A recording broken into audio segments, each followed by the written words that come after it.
Have you fallen out of love and into resentment? That definitely happened to us. Yeah. We definitely fell out of love and fell into resentment, and we see so many couples fall into this trap. And it's something we still have to work on, because truly no one is ever really taught to understand resentment and how it shows up in your relationship and why it shows up in your relationship. And it's a massive topic, and we don't have enough time to cover all of it, but I want to share 2 ways that you can start to overcome resentment. So firstly, get clear on if you have some resentment. I can almost guarantee that you do. Like if you're telling stories, because this is how it starts, you'll be saying like stories to yourself like, he shouldn't be doing this, or why does she always do that, or he never does it this way, and it really frustrates me that they do that, or it's really annoying that they do that. And there'll be a story that you tell that literally feeds this resentment and dramatizes it and makes it so big, and it's a form of like judgment. It's a form of judgment to the other person. It comes across as like criticism.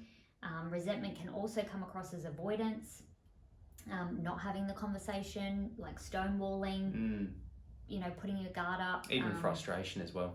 Yeah, frustration, projection of emotions. So it can come out in all these different ways when we've got that resentment inside. And the crazy thing with resentment is you're resenting the other person, but like how I describe it is like you're holding hot coals in your hand.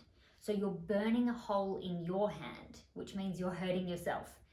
But so many of us hold on to resentment thinking we're holding the other person captive and hurting them. You can feel it energetically, but the person you're really hurting is yourself. So if you are holding on to resentment in your relationship, you need to ask yourself why.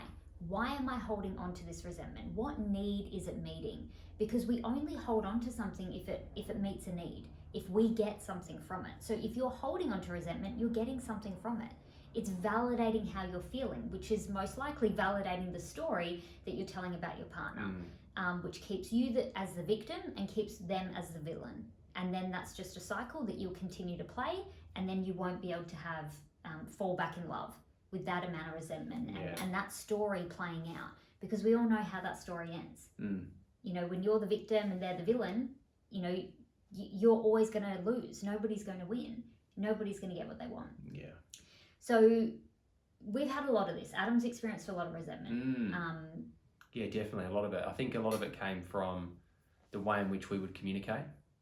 And then this was just due to the fact that we just didn't know how to communicate. So this is something we had to go through a process of learning how to understand each other's language and how to communicate more effectively, so we weren't constantly upsetting each other. Yeah, and being triggered. And being triggered, yeah. And also, my own upbringing and traumas that I had, there was certain ways in which I would be triggered, and we all have these. And Aston was really good at pushing those buttons and triggering me, and it would create this. There were parts of those arguments that I would hold on to as resentment, and it's really toxic, and it's still a continuous process of recognizing it and deciding to let it go, and like Aston mentioned, recognizing what need is that meeting? Why am I holding on to it?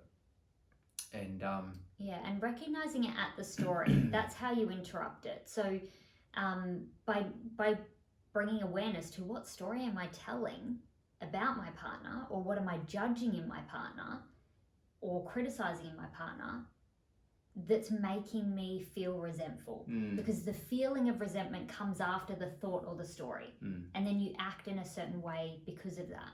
So there's 2 ways to overcome this. So you normally feel resentful because truly you're envious. Underneath the resentment, you're envious of your partner. So if they're growing and they're doing amazing things in their life, you might be envious that it looks easier for them, or that they're willing to do that. Or if your partner just is happy to chill out on the couch and leave dishes around and it doesn't bother them, but it bothers you, you'll feel like angry and resentful towards them, but truly underneath it, there's envy. You wish that you wish that you didn't care. You wish that you could walk past the dishes. You wish you didn't care about everything the kids needed. Or maybe you wish you were laying on the couch like your partner. Yeah, truly there's envy there. So that helps to bring some humor. I always find if you can acknowledge that actually underneath the resentment, the truth is there's some envy there.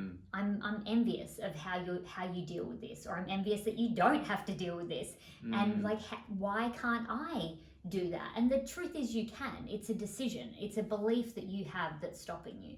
But you need to acknowledge the envy there. And once you've acknowledged it, you then actually need to ask yourself, what do I actually need right now that I'm not giving myself? Because I'm feeling resentful for example, if I'm feeling resentful of Adam laying on the couch, relaxing, me saying that he should be doing this, he should be doing that, there's so many things to do, I'm running around with the kids, this is a common one I hear all the time. I'm feeling envious, truly, because I'm tired, I'm exhausted, and I am waiting for someone to give me permission to go and lay on the couch. But that's not going to come. So I then have to say to myself, okay, Aston, what's the story you're telling about Adam? All those things, we've got this to do, he should be doing this, he should be doing that. Okay, interrupt the story. Notice that there's some resentment there. Underneath that, there's envy. I want to lay on the couch. So then I ask myself, okay, what do I need to give myself in this moment? What need am I not meeting for myself that if I met it right now, the resentment would fall away? And that in that moment might be for me to go lay on the couch too, or go for a walk, or do something for myself. And when I do that, truly the resentment starts to fall away, because I'm no longer looking at him and thinking that he needs to change, when the truth is I need to give myself what I need. And this happens to Adam all the time as well. You know, men are just as bad at meeting their needs, especially if, like, as you were growing up as a child, if your needs weren't met, or they were made to feel like they don't matter. Men say all the time they feel like their needs don't matter. So learning how to communicate those needs, and then, like, truly have a conversation with yourself. What are my needs and how can I meet them? Instead of wasting time and energy feeling resentful and envious towards your partner, just get to the truth, the core of the issue, which is that you need to meet your needs. The second part of this plays out in a relationship dynamic. So if you're feeling resentful towards each other, and it's because, say, for example, I want to, like, Christmas is coming up. I want to spend time with my family over Christmas, and it's a big deal to me. I want to get everybody together. This is a common one that comes up. One partner wants to really go and do the festive family thing, and then the other partner is like, I just want to stay at home and chill out. So you need to bring it up and have a conversation. Often the resentment's there because, again, there's expectation that hasn't been communicated, and then we're envious of each other for how the other one is dealing with the situation or not dealing with it. So have a conversation about it and communicate what is important to you. You know, I would be saying that it's a really big deal for me to be around my family at this time of year, and then talking about why it's a big deal for me, what need it meets. It makes me feel connected, like I belong. The kids then know who their family is. Like, it brings up all these emotions for me, and I need to communicate that to Adam. And then Adam gets to communicate why it's, you know, not a big deal for him. And maybe it's that he is, at this time of year, he's really tired and he wants to rest and reflect. Work's been really busy, and I've been working really hard all the way up to Christmas. I just feel like laying down and just relaxing. Yeah. So then we both get to be heard out, and then we get to decide to choose love over being right.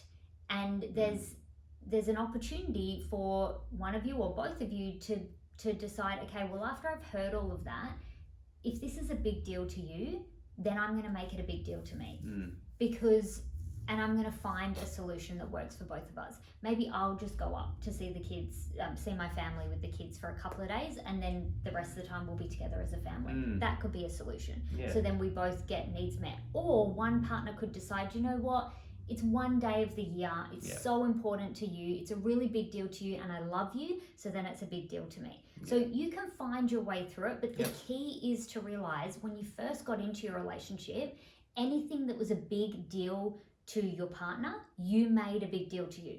Like, when we first met, Adam wanted to work on his car all the time. I didn't care about cars, I hated them. I was like, whatever, as long as it goes, I don't care. But he wanted to spray it and lower it and do all these things to it. And when he wanted to share that with me, I was like, wow, that's amazing. Like, I'm so impressed. And I would let him know that if it's a big deal to you, then it's a big deal to me. And then we built connection over that.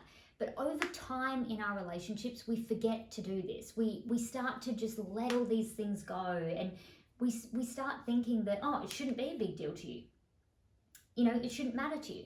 But we all have these desires, these dreams, these things within us that are a big deal to us. And we really need our partners to validate that it's a big deal to us. Yes, number one, we need to validate it for ourselves. That was the first tool I shared. But secondly, if you're in a relationship and you can learn to do this and just put your differences aside and make what is a big deal to your partner important, they will then want to reciprocate and do it back for you. And it really does bring so much connection and more joy and happiness, excitement, like everything you want to experience in your relationship when you can just make it a big deal to you too. And truly, you've done it before.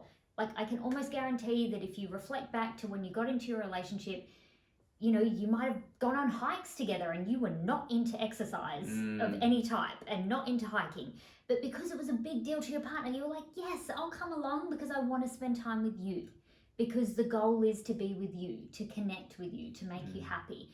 And then that's how we get over it. So I really hope you get some value from this. I think this time of year is one that it can bring up a lot of pressure and stress, and this is one really great way that you can work to meet each other's needs and just let go of that resentment. Like, I cannot stress enough that you are only hurting yourself holding on to that resentment, and you will really struggle to heal your relationship if you care more about holding on to the resentment than letting it go.